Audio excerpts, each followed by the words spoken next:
Hi friends, అందరూ ఎలా ఉన్నారు? నేనైతే బాగున్నానండి. ఈ ఊరు చూసారండి, ఇది మా అత్తగారు వాళ్ళ ఊరండి. అదంతా వరి అండి, వరి నాట్లు. మేము ఈ సంవత్సరం వేసామండి, ఎందుకంటే తుఫాన్ వల్ల మా ధాన్యం మొత్తం కొట్టుకుపోవడం జరిగింది. అందుకని చెప్పేసి మేము మళ్ళీ వరి వేసామండి, సెకండ్ పంట. చూసారండి మా అత్త వాళ్ళ ఊరికి వెళ్ళే రోడ్డు ఎలా ఉందో. అసలు బండి వెళ్తుందండి, ఒకసారి మీరైనా చెప్పండి. ఎంత బురదగా ఉందంటే అంత బురదగా ఉంది. కానీ ఏదో రకంగా మా ఆయన అయితే ఆ బ్రిడ్జ్ దాటించారండి. ఈ వాక్ చూసారండి, ఇక్కడే మా ఊర్లో వాళ్ళు చాలామంది బట్టలు ఉతుక్కుంటారు. అంటే కొలాయిలు ఎలాంటివి ఏమి రానప్పుడు ఇక్కడికి వచ్చి కొంతమంది బట్టలు ఉతుక్కుంటారండి.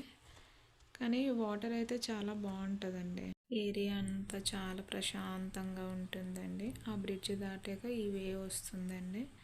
చాలా అంటే చాలా కూల్గా ఉంటుంది, చాలా ప్రశాంతంగా ఉంటుంది. అసలు ఆ ఊరు వదిలేసి వెళ్ళాలనిపించదు, అంత బాగుంటుంది. కానీ తప్పదు కదండి, అన్నిసార్లు మనం ఒక దగ్గరే ఉంటే మన పని చేసుకోలేం కదా. మన పనులు చేసుకోవాలంటే మనం బయట కంపల్సరీ ఉండక తప్పదు. కానీ ఇక్కడ చాలా బాగుంటుందండి క్లైమేట్ కానీ అవన్నీనా. ఇలా వెళ్తూ వెళ్తూ వెళ్తూ ఉంటే ఒక స్కూల్ వస్తుందండి. మీరు ఎవరైనా ఏజెన్సీ వాళ్ళైతే ఆ స్కూల్ ఎక్కడదో కనిపెట్టి కామెంట్ సెక్షన్లో ఆ స్కూల్ నేమ్ ఏంటో చెప్పండి. స్కూల్ అయితే చాలా పెద్దది ఇంకా వస్తుంది. చూసారు కదండి మేఘాలు, దాంతోపాటు అప్పటికే వర్షం వచ్చేలా ఉందని చెప్పేసి చాలా ఫాస్ట్గా వెళ్ళిపోయామండి. కానీ అదంతా గ్రీనిష్గా ఉండడం వల్ల నాకు ఎందుకో వీడియో తీసి పెట్టాలనిపించింది, అందుకే వీడియో తీశాను. చాలా బాగుంది. అప్పటికే ఉరుములు మెరుపులు అన్నీ వచ్చేస్తూ ఉంటే భయం వేసేస్తూ ఉండింది. అయినా మీకోసం అని చెప్పేసి నేను వీడియో తీసానండి. అంటే ఇది మా అత్త వాళ్ళ ఊరు నుంచి మేము పాడేరు వెళ్ళే వే అండి. చూసారు కదా, మొత్తం చాలా గ్రీనిష్గా ఉంటుంది. ఆ వేలో వెళ్ళినప్పుడు చాలా ప్రశాంతంగా ఉంటుంది. ఎంత బాగుంటుంది అంటే అంత బాగుంటుంది. జర్నీ చేసినప్పుడు అసలు టైర్డ్ అయినట్టు అసలు ఏ ఫీలింగ్ ఉండదండి. చాలా ప్రశాంతంగా ఉంటుంది. ఆ మేఘాలు చూసారండి ఎంత బాగుందో. మేఘాలు భూమి కలిసిపోయినట్టు గ్రీన్ కలర్లో ఉండడం వల్ల ఇది మా అత్త వాళ్ళ సెకండ్ బ్రిడ్జ్ అండి. బ్రిడ్జ్ అని మనం అనుకోవడమే, కానీ అది బ్రిడ్జ్ కాదు. పెద్ద పెద్ద గుంతలు.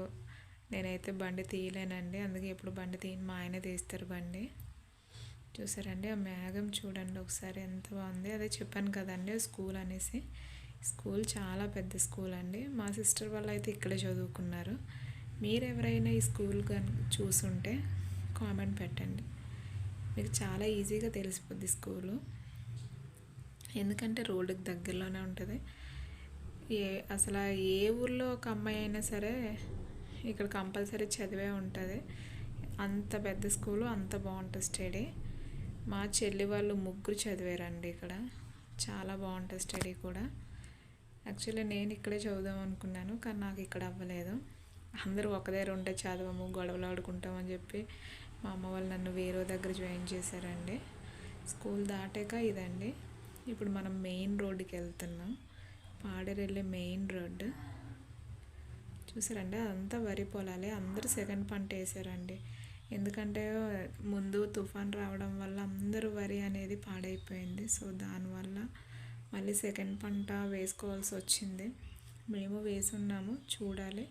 కానీ మళ్ళీ వర్షాలు స్టార్ట్ అయిందండి, అదే భయం వేస్తుంది మాకు.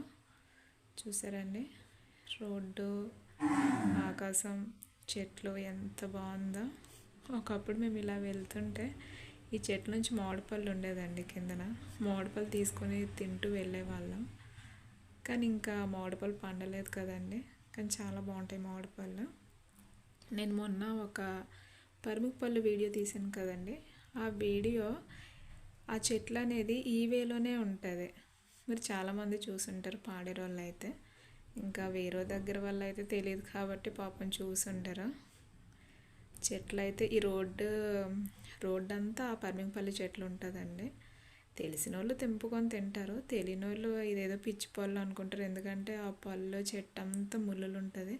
చాలా జాగ్రత్తగా తెంపుకొని తినాలి. ఎంత టేస్ట్గా ఉంటుందో అంత ముళ్ళులు ఉంటాయి. మనం గనక అజాగ్రత్తగా తీసాము అంటే గ్యారంటీగా మన చెయ్యిలు కాళ్ళు అన్నీ గీసుకుపోతాయి. పళ్ళు ఎంత టేస్టీగా ఉంటాయో ముళ్ళలు కూడా అంత ఎక్కువగా ఉంటాయి. సో అందుకని చెప్పేసి చాలా కేర్ఫుల్గా తీసుకొని తెంపుకొని తినాలండి. అది కూడా నేను